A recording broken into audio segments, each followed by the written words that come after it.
Okay. So, pupuntahan na natin yung ating walang tutulungan. But you have heard Si Rose. So, kita kami ngayon sa SMBT. Hindi available yung kanilang bahay. Gawa ng nakikitira lang daw siya doon. At the same time, pinagbabawal lang kanilang mayari ng bahay na pumasok ang sino man outsider dahil alam natin pandemic ngayon. So sabi niya sa akin dito ay doon na lang kayo magkita sa SM. So ngayon malapit na. Gusto ko yan! Gusto ko yan! 45 na. So kaya natin gumayak. Tara, samahan niya ako.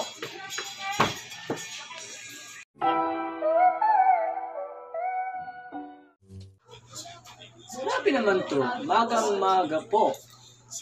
Hingi po sana ako ng konting tulong para sa mga anak ko po. Pangkain lang po, salamat po. Nakasalog na babae mag-post, no? Oh, parang gusto ko ito yung tulungan ko. Tulungan nyo. Palagay mo. Search mo muna. Baka mamaya nagluloko yan. Oh, ganun. Sige, tingnan natin.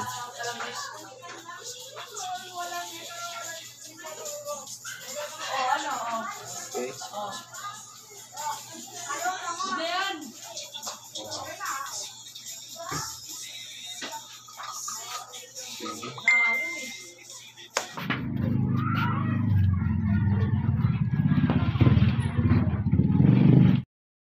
One, two, three, 4, 5, 6.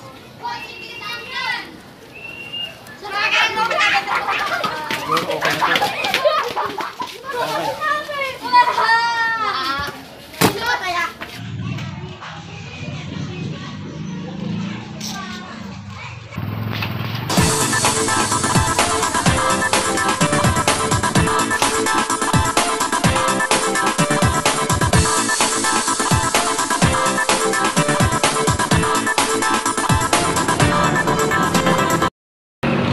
'Kumusta, ate? Okay lang. Ano pangalan mo, ate? Ang totoo kong pangalan, Rosalyn Homeres po. Romejeres. Opo. Tapos taga-Paranaque kayo? Opo. So, may anak kayo, tapos yung mga Oo, tatlo po yung anak ko. Ay, Bidulman, saan yung asawa niyo po? Yung una ko pong asawa, sa anak ko, kasi dalawang asawa po ako. Okay. Yung una ko pong asawa, nakakulong po. Ano ko? Po. Yung po dalawa yung anak ko. Tapos ngayon po yung papa po niya. Bakit yung trabaho kaya ako lang yung kaya sinabi ko, single parent ako. Ako lang yung kumikitos. Kaya, ang gusto ko po magtinda na lang sana para hindi ko na rin sila iiwan. Tapos, before ng pandemic, ano po yung sasabihin pa natin? Ano po, naglalaba lang po ako kung saan po ako nakakarating. Punta po akong direct, punta po akong dyan. Basta marami po, basta araw-araw akong may gawa. Tapos ngayon nagka-pandemic, natatakot po silang magpapasok ngayon. Kasi nga baka daw na-expose kasi ako sa labas, maraming tao. Natatakot sila, kaya tinigil po nila na na papasukan niya na ako. Buti naman, hindi ka nawawala ng customer na magpapalaki. Nung time na yun, hindi naman po. Kasi may mga pasok, may mga kaya kailangan nila may tagalabas, taga-plancha.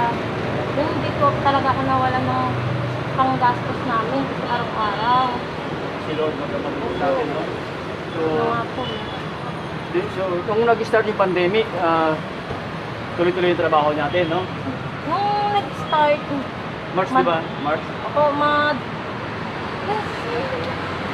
nung March po, meron pa akong nagawa nun, pero April hanggang ngayon, isang beses lang, ito lang.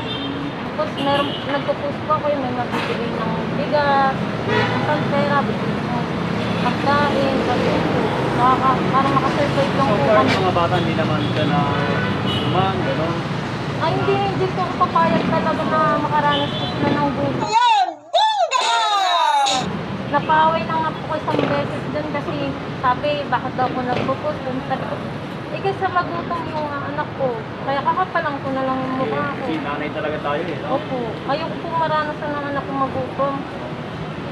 So, Kasi wala rin akong...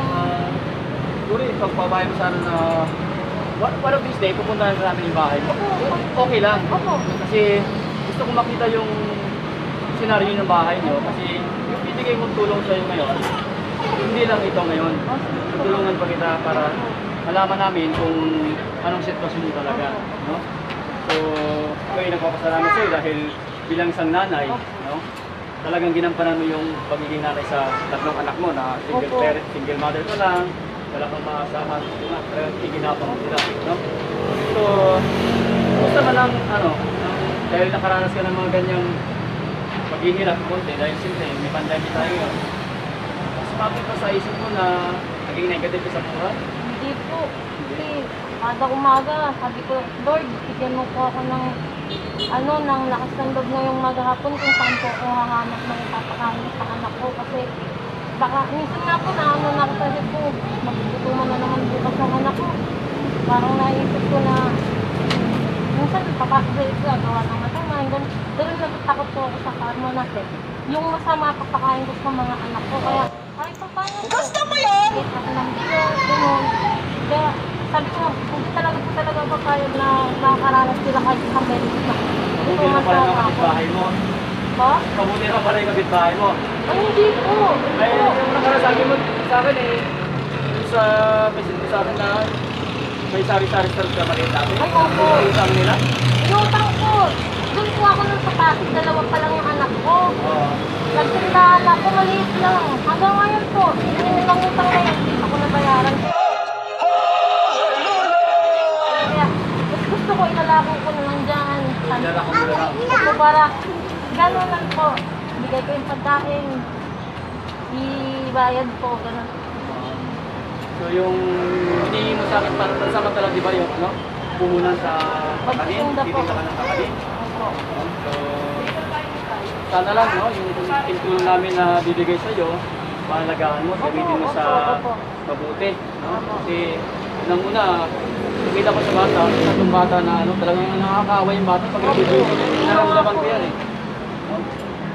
So, Minsan nga yung katabi ng bahay namin, sila, pero mahirap kasi lumapit sa sasabihin ng anak ko, buti lang, sarap ng kain. Sinasabi ko na lang, hayaan niyo, pagdating ng panahon, makakain niyo rin yan. yun lang, positive lang tayo. Huwag tayo masyadong sa buhay. Kasi, sabi ko nga, sarili ko lagi ko sinasabi ito, no? May timing yung Diyos eh.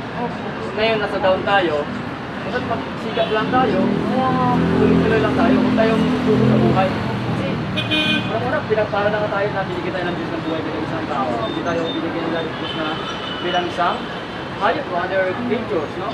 So, binigyan ka ng pagkakataon na maging tao na may dignidad, dapat pahalagahan natin yan. Huwag tayo mag-self negative na yung buhay.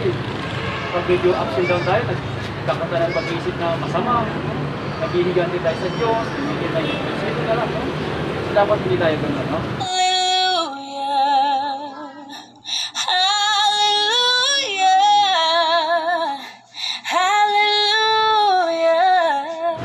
So, anyway, no? Hindi ba makapagin yung anak mo? Kahit ito. Bakit tawag yung anak mo? Pangatay. Halika. Nakali ka na. Yan, mahilig ko yan magsimba-simba eh. Very good, no? Isimba ka Ano pa na. ito? Kumusta naman si nanay, anak?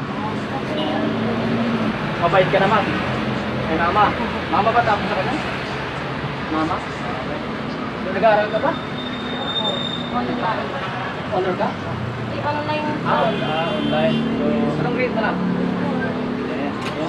So, ito yung balita ko, ito yung nag-aalaga kay baby pag wala si mama, nagtitinda, no? So, wag mong papabayaan si baby, ha? So, siguro, next year, ito pangako ko sa'yo, may contact naman ako sa mama mo, no? Bibigyan kita ng school supply, lahat ng kailangan mo sa mga bag, saka notebook, no? So, tulungan namin si mama mo para hindi tulong naman to, pero hindi to yung tulong na pansamantala ka lang muna, no? So, sana, makiwait tayo anak, no? Mag-aaral ng mabuti, no? Mag-aaral ka pa na mabuti. Baka hindi. Gadget ka lang, nag-computer. Ay, hindi ko po yan Napabayaan mo si baby. cellphone. No? So, mag-aaral mabuti, bantayan mo yung kapatid mo para lagi kang kasi si mama nagtatrabaho, di ba? kahoy, naghahanap buhay para may makain kayo. So, kailangan tayo, tutulong tayo kay mama. Habang tayo ay wala si mama sa kanyang trabaho. Ay, wala si mama sa bahay. So, babantay mo yung kapatid mo lagi. No? Okay?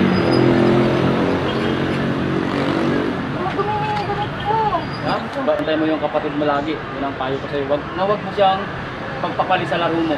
Kasi mahirap pa si baby, maliit pa si baby. Si mama naghahanap buhay para matay makakain. So kailangan mo sikap na tayo anak. Kaya talagang buhay. Kailangan natin sige sa buhay. Kasi maparad pa nga tayo eh.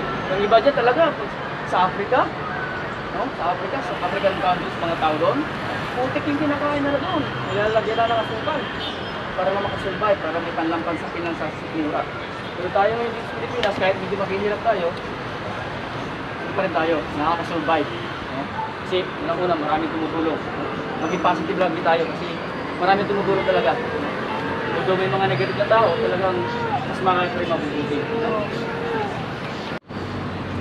Hindi pa to yung tulong na ibibigay ko sa'yo, kaya gusto ko mapunta yung bahay mo. Opo, pag ano po, makapuntahin ko po kayo doon. Kasi malit ang pampunan lang talaga to. Opo. Sa kanin, sabi mo, di ba? Opo. Titinda ka ng kakanin. So, siguro sapat na to. Para din sa puhunan mo. No? Thank you po. So, God bless yung mga bata. Baby, God bless you. Be good. Yes. Be good. Sige ate at sana nakatulong ako kahit konti. Basta asahan mo, hindi lang yan ang tulong ng video. God bless na. God bless. And see you around. Salamat po. Bye-bye. Bye-bye. Okay guys. Salamat sa Diyos. Natulungan na natin si Rose at nalagit natin siya. No? So, ay, sarap ng pakiramdam pa tayo nakatulong sa ating kapwa. Dahil sa munting halagang binigay natin, talagang tuwang-tuwa siya. Makita natin yung smile niya at yung mga anak niya nga. Masayang-masaya sila na nabigyan sila ng puting tulong dahil sabi naman ngayon, pandemic, at the same time, ang hirap na hanap buhay.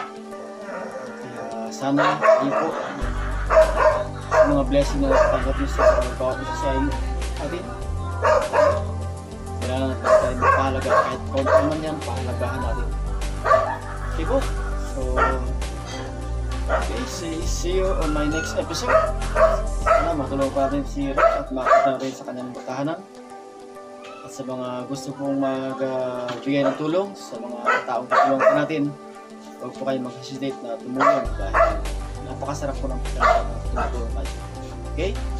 But before I end this video, please don't forget to subscribe to my channel, Santeo TV, for you to be updated for our next video and other things pertaining to our charitable works. Okay? See you and God bless. That in all things, God may be glorified. Bye-bye.